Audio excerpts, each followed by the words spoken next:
Hello CS executive students, how are you all. मेरा नाम है रमनदीप सिंह। स्वागत है आपका मेरे चैनल एफएलएम के अंदर। आज की जो मैं वीडियो लेके आया हूँ, इस वीडियो के अंदर मेरे से बड़े सारे बच्चे रिक्वेस्ट कर रहे थे कि सर आप सीएस फाइनल की तो शीट्स लेके आते हैं, सीएस एग्जेक्टिव की शीट्स नहीं लेके आए अभी तक। आप चेक द आंसर शीट, मतलब किसी सब्जेक्ट की ला दो, लाइक कंपनी लॉ की, इकोनॉमिक कमर्शियल लॉ वगैरह की। तो मेरे को कहीं से अरेंज हो गई है इकोनॉमिक एंड कमर्शियल लॉस की सीएस एग्जेक्टिव की शीट। ये जून अटेम्प्ट 2018 की है। दिखा ऊपर देखो, डेट ऑफ एग्जामिनेशन 6/2018। इस बच्चे के मार्क्स 52 आए हैं ईसीएल में। बच्चों वैसे तो 52 भी अच्छे मार्क्स है ईसीएल के हिसाब से, तो बच्चों के बड़े बुरे मार्क्स आते हैं इसमें 22, 25, 26, 16, 15। हाँ, कईयों के 60 प्लस भी आते हैं, 70 प्लस भी आते हैं, लेकिन ज्यादातर जो एवरेज रहती है वो फेल हो जाता है। जो बच्चा सबसे ज्यादा वो फर्स्ट ग्रुप के अंदर इकोनॉमिक कमर्शियल में होता था ओल्ड कोर्स के अंदर। अब नए वाले कोर्स के अंदर सब्जेक्ट बढ़ चुका है अभी। तो अब जरा मैं आपको बात करूंगा कि आपको किस तरीके से आंसर अटेम्प्ट करना चाहिए। मैं आपको दिखाऊंगा यहाँ पे कि किस बच्चे को कई कई जगहों पे तो 5 में से 4 मिले हैं, कई कई जगहों पे 3 में से 3 का क्वेश्चन पूरे मिले हैं, और किसी किसी जगह पे 8 का क्वेश्चन है तो भी 4 मिले हैं, एक भी मिले। तो क्यों पूरे मिले, क्यों कम मिले, जरा उसके ऊपर बात करेंगे। जरा देखते हैं। इस लड़के ने क्वेश्चन 6 से स्टार्ट करा है और इसको 6 वाले क्वेश्चन में कितने मार्क्स अलॉट हुए हैं? 4, 4, 3। अब जरा पहले देखते हैं 6 क्वेश्चन है क्या। तो पहले मैं आपको 6 पे लेके जाऊंगा। अब जरा 6 क्वेश्चन देखते हैं। तुम्हारे जून 18 का क्वेश्चन पेपर है 6 क्वेश्चन। देखो, what are the declarations required to be made by the manufacturer on pre-packaged commodities? Pre-package commodity के ऊपर क्या क्या डेक्लरेशंस जाएंगी हमारे को वो बताना है। मतलब प्री पैकेज कॉमोडिटी, सर पहले तो मैं आपको बता दूं कि प्री पैकेज कॉमोडिटीज अगर होती क्या है। अगर हम बात करें सर, प्री पैकेज कॉमोडिटीज वो कॉमोडिटी होती है जो पहले से ही ऑलरेडी पैक्ड होती है। नाम से क्लियर हो रहा है, मतलब जब हमारे को पता भी नहीं हमारा कस्टमर कौन है, हम फिर भी उसे पैक करके रखते हैं। जैसे आपको पता होगा शॉप्स के ऊपर, रिटेल शॉप्स पे जब मैन्युफैक्चरर से माल बन के आता तो उनको थोड़ी पता होगा कौन खरीदेगा कौन नहीं खरीदेगा, लेकिन फिर भी वो बना के भेजते हैं। That is called pre package commodity. Example biscuit items, Frooti, ये सब जो आप करते हो प्री पैकेज कॉमोडिटी है, जो पहले से पैक्ड होती हैं। अब जरा हम बात करें तो देखते हैं प्री पैकेज कॉमोडिटीज का आंसर। इन्होंने क्या बोला, डिक्लेरेशन क्या होंगी पैकेट के ऊपर। पहले तो सर हमारे को अगर 5 नंबर का क्वेश्चन है, पहले तो ये बताना पड़ेगा प्री पैकेज कॉमोडिटी होती क्या है। उसके बाद हमारे को ये बताना पड़ेगा डिक्लेरेशन। डिक्लेरेशन क्या होती है पैकेट के ऊपर, कि प्रॉपर प्रोडक्ट का नाम क्या है, उसका क्या क्या प्राइस है, एमआरपी क्या है, कब मैन्युफैक्चर हुआ, एक्सपायरी डेट क्या है, एफएसएसए से अप्रूव्ड है या नहीं। ये सब बातें आपके बेसिक बेसिक होनी चाहिए। और मैं हमेशा बोलता हूं किसी भी आंसर को 3 पार्ट में डिवाइड करना होता है, इसने वही करा। देखो, आपका फर्स्ट पार्ट 70 मार्क्स का होता है, सेकंड पार्ट आपका 30 मार्क्स का होता है। इसने पहले सेकंड पार्ट बी वाला अप्लाई करा है। तो ये प्री पैकेज कॉमोडिटी, और प्री पैकेज कॉमोडिटी जो आपका ये क्वेश्चन है, आपका लीगल मेट्रोलॉजी एक्ट के अंदर से आया है क्वेश्चन। अगर मैं आपसे बात करूं तो ये क्वेश्चन लीगल मेट्रोलॉजी एक्ट का है। तो इसके अंदर अगर हम देखें तो प्री पैकेज कॉमोडिटीज ने बताया means the commodity sold without being purchaser present. वहां पे मैंने बोला ना तुम्हारे को परचेजर प्रेजेंट नहीं है, इसने बुक वाली लाइन ही लिखी है। कॉमोडिटी पैक होती है, सील होती है, क्वांटिटी वगैरह मेंशन होती है। अब इसने बेसिक बातें क्या बताई इसमें, डिक्लेरेशन क्या क्या दी जाती है, प्राइस क्या है, क्वांटिटी क्या है, प्रॉपर सील है या नहीं, प्रॉपरली अटैच्ड बाय एफएएसएसआई है या नहीं, उसके अलावा डेट ऑफ मैन्युफैक्चरिंग क्या है, डेट ऑफ एक्सपायरी है, ये बेसिक बातें। देन उसके बाद कंक्लूजन। हालांकि इसने कंक्लूजन अच्छा नहीं दिया। कंक्लूजन में बताता कि these above are hence these above mentioned are the declarations which should be mentioned on the product। लेकिन इसने कुछ अलग तरीके से कंक्लूजन दिया। इसने क्या करा है कि ऊपर वाले ही जो प्री पैकेज कमोडिटीज की डेफिनेशन थी उसी को उतार दिया नीचे कंक्लूजन के अंदर। लेकिन फिर भी देखो, 5 कितने नंबर का क्वेश्चन था, 5 मार्क्स का। कितने मार्क्स मिले हैं यहाँ पे इसको, 4 मार्क्स। मतलब किसी भी आंसर को देखो लेंथ मैटर नहीं करती। मैंने हमेशा बोला बच्चे को अगर 5 नंबर का क्वेश्चन है 3 पार्ट में डिवाइड करो। उसने सबसे पहले ऊपर बताया प्री पैकेज क्या होती है, बीच में उसकी एक्सप्लेनेशन दे दी, उसकी डिक्लेरेशंस की, थर्ड में कंक्लूजन दे दिया, और कंक्लूजन से लिखना होता है। तो बहुत अच्छा करा इसके हिसाब से। 5 नंबर में 4 नंबर बहुत है अच्छा। हालांकि अब देखो राइटिंग इतनी अच्छी नहीं है इसकी, सिर्फ समझ आ रही है। तो अगर इसके हिसाब से अगर किसी बच्चे की राइटिंग अच्छी है तो उसको 5 में से 5 भी मिल सकते हैं, जबकि इसमें काटा पीटी भी करी है। ये देखो यहाँ पे इसने। नेक्स्ट क्वेश्चन क्या है sir, discuss the powers of inspection of director controller and the legal proceedings under legal metrology officer under जो legal metrology act है उसमें आपको पता होगा वो सीज कर सकते हैं, कॉन्फिस्केट कर सकते हैं, प्रोडक्ट को जब्त कर सकते हैं ना। अगर उनको लगता है कुछ गलत है या एमआरपी पे बेच रहे हैं या कुछ भी गलत हो रहा है, कोई कॉमोडिटी की वायलेशन करिए, इस एक्ट की वायलेशन करिए। तो ये सब बेसिक बातें थी जो इसके ऊपर क्वेश्चन। ये सेकंड अगेन क्वेश्चन इसमें से, मतलब 10 नंबर का क्वेश्चन तो लीगल मेट्रोलॉजी एक्ट में से आ गए। अब जरा नेक्स्ट क्वेश्चन देखते हैं इसने क्या करा है। लीगल मेट्रोलॉजी, पहले इसने इसको डिफाइन कर दिया। लीगल मेट्रोलॉजी क्या होता है, means that the metrology in which weight. देखो लॉजी का मतलब होता है स्टडी, मेट्रो का मतलब है वेट्स। और तो study of weights and measurements की अगर हम बात करें तो लीगल मेट्रोलॉजी हो गया, in which weight and measurement of product is done according to legal metrology 2009। इसने क्या बताया, लीगल मेट्रोलॉजी कहते हैं जहां पे वेट और मेजरमेंट लीगल मेट्रोलॉजी के अंदर डन होती है। वेट एंड मेजरमेंट प्रोडक्ट क्या होता है बता रहा है। देखो पावर में इसने बताया कि उनके पास पावर क्या है, वो सीज कर सकते हैं प्रोडक्ट को, वो कॉन्फिस्केट कर सकते हैं, ऑफिसर उसके पास कभी भी वेरिफिकेशन कर सकता है, बिना बताया जा सकता है, उनके एसेट्स को सीज और फ्रोजन कर सकता है। ये सारी बातें बुक्स के बने बनाए क्वेश्चन थे। इसके अंदर इसको कितने मार्क्स लौटा, इसमें इंस्पेक्शन के बारे में इसने अलग से बताया डिटेल के अंदर। देखो यहाँ पे भी कितने मार्क्स मिल गए, 5 में से 4। इसने लेंथ ज्यादा लिखी है, कम भी लिखता तो काम हो जाता कि 180 दिन में रिलाइज हो सकते हैं, सब कुछ बता दिया। बहुत अच्छा आंसर लिखा है 5 नंबर के हिसाब से। तीसरा क्वेश्चन क्या था, concept of sustainable development helps to maintain equilibrium between economic development and conservation of resources. 5 number का क्वेश्चन था ये आपका, वो एयर पोल्यूशन वाटर पोल्यूशन वाला चैप्टर उसमें से है। तो तेरा इसमें से जब इसने क्वेश्चन पूछा सस्टेनेबल डेवलपमेंट, तो आपको बता दूं सर सस्टेनेबल डेवलपमेंट क्या होती है। हम कहते हैं कि sustainable development is that development which fulfills the need of present generation without compromising the ability of future generation to meet their own needs। मतलब हमारे को इस तरीके से डेवलपमेंट करनी चाहिए कि हम आज की जनरेशन की नीड्स तो फुलफिल करें लेकिन फ्यूचर वालों की कॉम्प्रोमाइज करने के बिना, ताकि फ्यूचर में भी लोग उन रिसोर्सेज को यूज करके, एग्जांपल पेट्रोल, हम लोग डेवलपमेंट के हिसाब से पेट्रोल ज्यादा यूज करते हैं, लेकिन अगर हम इस तरीके से यूज करते हैं तो फ्यूचर के लिए पेट्रोल खत्म हो जाएगा। लोगों को ये बात पता है, इसीलिए आज के डेट में इलेक्ट्रॉनिक वाले स्कूटर्स आ गए, लोग साइकिल को प्रेफर कर रहे हैं ताकि पेट्रोल कम यूज हो। लोग किस तरफ जा रहे हैं, सस्टेनेबल डेवलपमेंट की तरफ जा रहे हैं। तो इसने क्या बोला है, ये एक बैलेंस मेंटेन करके रखते हैं इकोनॉमिक डेवलपमेंट और कंजर्वेशन रिसोर्सेज को कंजर्व करने में और इकोनॉमिक में डेवलपमेंट करने में। तो इसको एनालाइज करो स्टेटमेंट को, इसके ऊपर अपने आप कुछ बना के लिखो। तो पहले तो आपको बताना पड़ेगा सस्टेनेबल डेवलपमेंट क्या होती है। देखो इसमें लिखा, sustainable development means that meeting the needs of present generation without compromising the ability of future generation is called sustainable development। इसने पूरी लाइन ढंग से नहीं लिखी है और कटा पीटी भी थी, लेकिन ठीक है लाइन से मतलब समझ आ रहा है कहना क्या चाह रहा है। देन फीचर ऑफ सस्टेनेबल बता रहा है कि मीटिंग डिमांड करनी है विदाउट फ्यूचर, उसी वाली लाइनों को उठा के इसने नीचे डाल दिया। इक्विलिब्रियम के अंदर क्या बोल रहा है, अब इसने उससे भी लिंक करा कि meeting the demand of present, फिर कट कॉपी पेस्ट वही है, इसने ढंग से एक्सप्लेन करा ही नहीं है चीजों को। और फिर भी देखो चीज करने के बाद इसका नंबर कितने दे दिए, 3 नंबर दे दिए उन्होंने 5 में से। तो यहां 5 में 3 मिले, आपको खुद समझ आ रहा है कि इसने वही वाली लाइनों को दोबारा रिपीट करके पॉइंट में बना के डाला, कुछ नया नहीं डाला इसके अंदर। और सबसे बड़ी बात कंक्लूजन की अगर मैं बात करूं तो कंक्लूजन में ढंग से नहीं दिया इसने, और उन बातों को ढंग से आखिरी में एक्सप्लेन करा थोड़ा बहुत, और फिर उसमें 90% चीजें रिपीटिशन है और कंक्लूजन नहीं दिया। 3 पार्ट में आंसर डिवाइड ही नहीं था जो होना चाहिए था, और 5 में से 3 मिले हैं। अब मैं तुम्हारा कुछ ऐसा दिखाता हूं, तो 5 में 4 थे, कुछ जहां पे 3 में से 3 मिले। जैसे तुम्हारे को दिखाता हूं क्वेश्चन नंबर 2, क्वेश्चन नंबर इसका है 2 है ये रहा। ये कितने कितने नंबर के क्वेश्चन है, क्वेश्चन अगर हम 2 देखें तो ये देखो 3 मार्क्स ईच।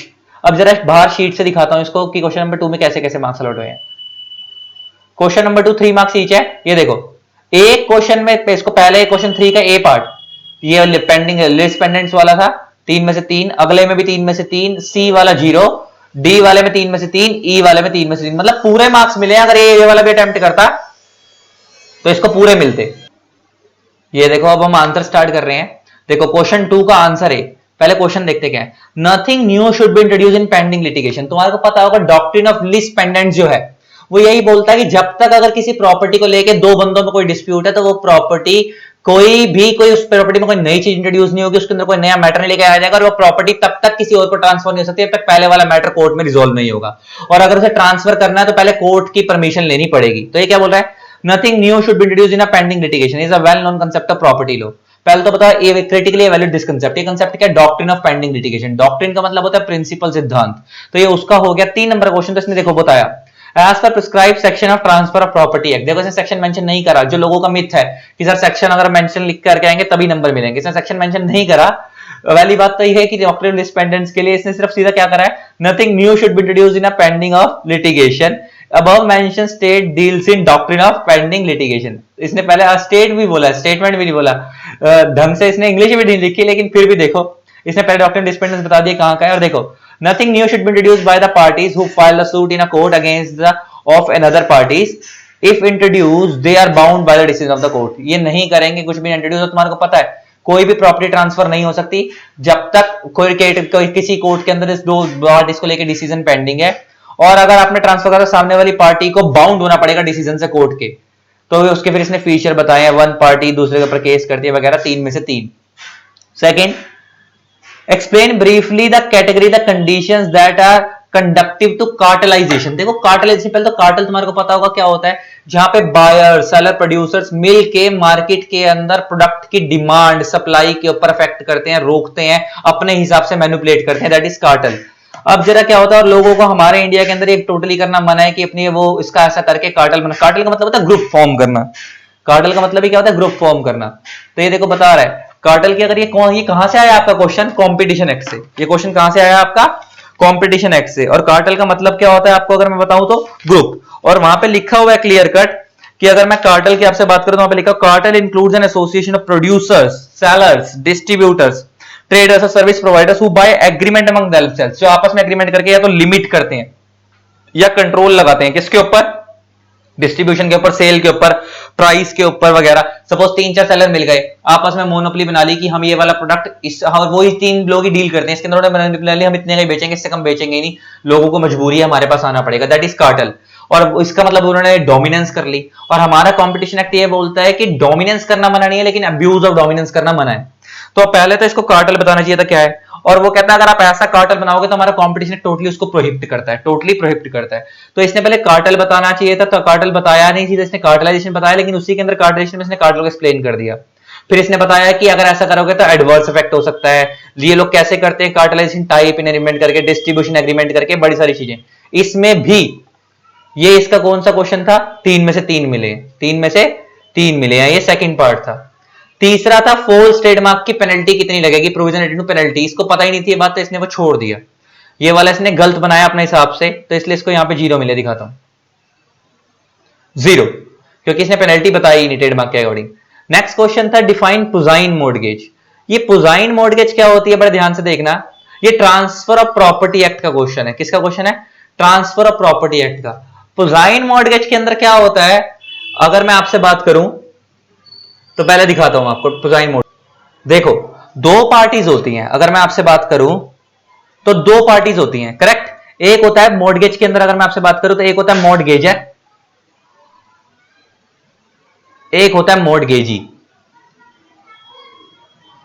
मॉर्गेजर वो जो प्रॉपर्टी मॉर्गेज कर रहा होता है, गिरवी रख रहा होता है, मॉर्गेजी वो जिसको की जाती है।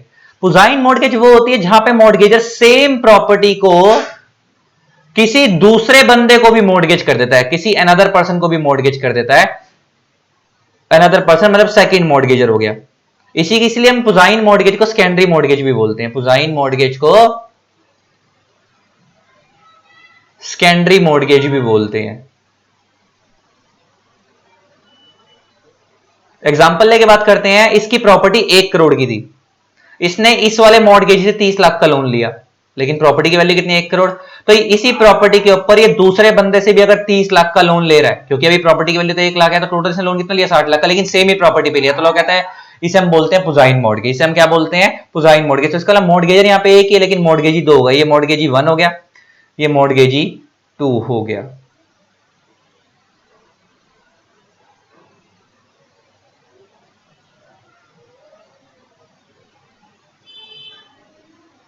टू हो गया, तो ये पुजाइन मॉर्गेज है। अब जरा देखो, puisne mortgage means the mortgage when the mortgage the property to mortgagee and the mortgagor again mortgage the property to second mortgage. आ गई बात है, बस एक ही प्रॉपर्टी को वो दोबारा किसी और को मॉर्गेज करता है। इसने ऐसे करके उसको समझाया। और देखो लेंथ मैटर नहीं करती, सबसे बड़ी खासियत देखो, 5-6 लाइनें लिखी है, 3 नंबर का क्वेश्चन, 3 में 3 मिले, बच्चे पेल पेल के आते हैं। मैं हमेशा बोलता हूं पेलना जरूरी नहीं होता। 5, अच्छा इसके अलावा भी अगर इसने देखो तो नीचे पुजाइन मॉर्गेज, अभी तुमने ऊपर देखा कितने आंसर है, इसने यहाँ पे कंटिन्यू लिखा है, लेकिन अब देखो इसके अंदर एग्जाम्पल डाला है इसने। अगर ये एग्जाम्पल नहीं भी डालता और कंसेप्ट पूरा लिख देता तो 3 में 3 मिलते, लेकिन एग्जाम्पल डाल के इसने अच्छा करा। आप भी बना के आ सकते हो, ए बी करके ऐसे बना के आ सकते हो, लेकिन आपने ऊपर देखा कि इसने पीछे कई जगह एग्जाम्पल नहीं डाले, अगर कंटेंट कम था। इसीलिए हमेशा बोलता हूं कि क्वालिटी मैटर करती है, क्वांटिटी मैटर नहीं करती है। आपको कंसेप्ट अच्छा लिखना है, लेकिन फिर भी अगर 5 नंबर का क्वेश्चन है तो 1 पेज पूरा भर दिया करो, फ्रंट वाला। अब मैं तुम्हारे को दिखा रहा हूं कि जहां पे क्वेश्चन इसको आधे मार्क्स मिले, जैसे 8 नंबर का क्वेश्चन था, क्वेश्चन 4, और इसके नीचे वाला 7 नंबर का, लेकिन इसको 4 मार्क्स मिले हैं। और कितने कितने मिले जरा देखते हैं, जरा कितने मिले हैं इसको मार्क्स। इसमें मिले हैं क्वेश्चन 8 के ए के अंदर, मतलब ये 4th के ए में 8 नंबर का क्वेश्चन। और क्वेश्चन क्या था, discuss in detail the grounds for setting arbitration, setting aside arbitral award. Arbitral award समझ आता है ना, आर्बिट्रेशन का क्वेश्चन है, जब आर्बिट्रेशन डिसीजन आर्बिट्रल डिसीजन तो उसे हम आर्बिट्रल अवार्ड बोलते हैं। तो इसने क्या बोला है, आर्बिट्रल अवार्ड को सेटिंग असाइड कराने के केसेस क्या होते हैं। अगर मैं आपसे बात करूं आर्बिट्रल अवार्ड को सेटिंग असाइड के कौन कौन से केसेस हैं, तो इसने ऐसे पूछा, लेकिन ना इसने ना आगे एक लाइन बोल दी, with special reference to public policy doctrine. होता क्या है कि जब वहां पे ना सेक्शन 34 है आर्बिट्रेशन एक्ट का, वो बताता है कि अगर कोई वो कंपीटेंट पार्टी नहीं थी तब आर्बिट्रेशन अवार्ड सेटिंग असाइड हो सकता है। इलीगल और वॉयड था decision, arbitration agreement illegal void था तो सेट असाइड हो सकता है। कंसर्न पार्टी जो थी उसको प्रॉपर नोटिस नहीं दिया गया था आर्बिट्रेटर अपॉइंट करने का, तो सेट असाइड हो सकता है। उनकी जुरिस्डिक्शन में आता तो सेटिंग असाइड हो सकता है। पब्लिक पॉलिसी अगेंस्ट था तो सेट असाइड हो सकता है। बड़े सारे केस है 34 के। तो बच्चा ने ना क्या करा, नॉर्मल 34 लिख दिया, 34 प्रॉपरली स्टैम्प था। इसने खाली क्या बोला, अगेंस्ट पब्लिक पॉलिसी वाले केस बताओ, खाली पब्लिक पॉलिसी की डिटेल बताओ 8 नंबर में। अब इसने बेसिक बातें भी सारी लिख दी उसके अंदर कि प्रॉपर स्टैंप नहीं था, प्रॉपर फीस नहीं थी, ये वाली बातें तो आनी थी। देखो 34 के अकॉर्डिंग पब्लिक पॉलिसी होनी चाहिए, तो इसने वो नहीं थी, इसने वो बात मेंशन करी सेक्शन, लेकिन डिटेल में उसको मेंशन नहीं करा। तो इसको 5 में से खाली 4 ही नंबर मिले, क्योंकि लेंथ भी कम थी। कई बार तो ऐसा होता है, पर वैसे इसमें लेंथ कम भी बनती थी। मेरे को समझ नहीं आता, कई बार आईसीएसई इतने छोटे क्वेश्चन 4 या 5 नंबर से ऊपर का नहीं बनता, तो इसको 8 में वो डाल के पूछ लेता। अगर ये पूरा क्वेश्चन बनाता डिटेल में तो 8 का बनता था, सारे ग्राउंड पूछता। खाली पब्लिक पॉलिसी वाले को डिटेल में एक्सप्लेन करने का 8 नंबर का क्वेश्चन पूछने का कोई तुक नहीं था। अब बच्चा कितना बनाएगा कितना नहीं करेगा, तो इसको 8 में 4 ही मिले हैं यहाँ पे। तो थोड़ा सा आपको लेंथ का देखना पड़ेगा। ऐसे किसी में जब 8 नंबर का, तो कम से कम 2 पेज लेके जाने की कोशिश करना, एक फ्रंट वाला एक बैक वाला। सेकंड क्वेश्चन क्या है, बड़े ध्यान से देखना, discuss state the composition of competition appellate tribunal. देखो सबसे पहले अगर मार्केट में कॉम्पिटिशन एक्ट के अंदर अगर कोई केस करना, सबसे पहले सीसीआई पे जाता है, कॉम्पिटिशन कमीशन ऑफ इंडिया पे। सेटिस्फाइड नहीं हो तो उससे अपील जाती है उसके अगेंस्ट कॉम्पिटिशन एपेलेट ट्रिब्यूनल में। तो हो क्या रहा है यहां पे, क्या बोल रहा है, बड़े ध्यान से देखो,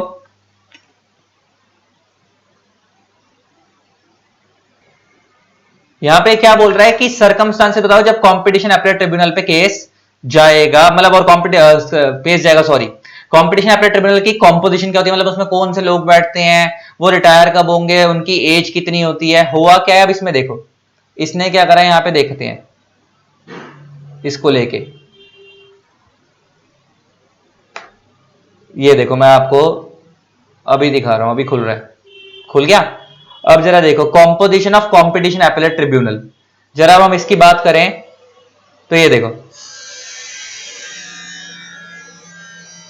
इसने क्या करा, कुछ बातें जो है ना, एक तो पहले काटा पीटी इतनी है, मैं अगर देखूं तो मैं तो नंबर ही 0 कर दूं।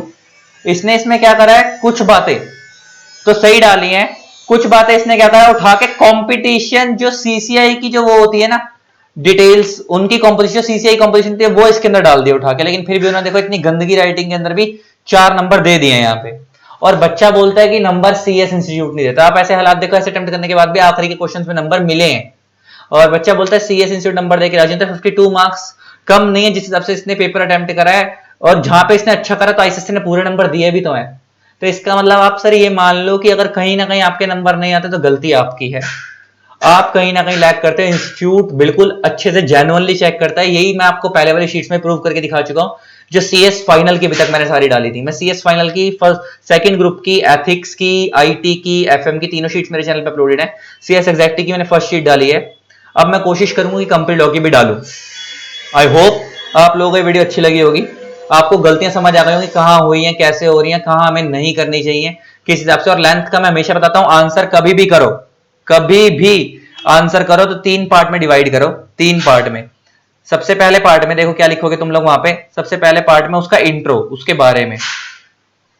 सेकंड पार्ट में 4 में कर दो अगर करना है तो उसका प्रोविजन, किस में ये डील करता है, प्रोविजन किस चीज का, प्रोविजन क्या है, देन उसकी एक्सप्लेनेशन, देन लास्ट में कंक्लूजन। कभी भी आंसर करो तो ऐसे 4 पार्ट में आपको डिवाइड करना है, ठीक। इसने 3 पार्ट में करा, आप इंट्रो प्रोविजन कई बार याद नहीं आता तो सीधा इंट्रो एक्सप्लेनेशन और कंक्लूजन करके भी खत्म कर सकते हो। और पहला पेज अगर 5 नंबर क्वेश्चन है तो फ्रंट पेज, 10 नंबर का या 8 नंबर का क्वेश्चन है तो 2 पेज, पहला वाला फ्रंट वाला और सेकंड वाला, बस इससे ज्यादा लेंथ नहीं लिखनी होती। बीकॉम की तरह पेलते मत रहना 5 पेज, ठीक है। आई होप आप लोगों को ये वीडियो अच्छी लगी होगी। इस वीडियो को मैक्सिमम शेयर करें ताकि आपके और फ्रेंड्स को भी बेनिफिट मिल सके, एंड इसी तरीके चैनल को प्यार देते रहें। जिन जिन लोगों ने अभी तक चैनल सब्सक्राइब नहीं करा सब्सक्राइब कर देना, साथ में बेल आइकन उसको प्रेस कर देना ताकि आपको मेरे न्यू वीडियोस की नोटिफिकेशन मिलती रहे। Thanks a lot, bye bye.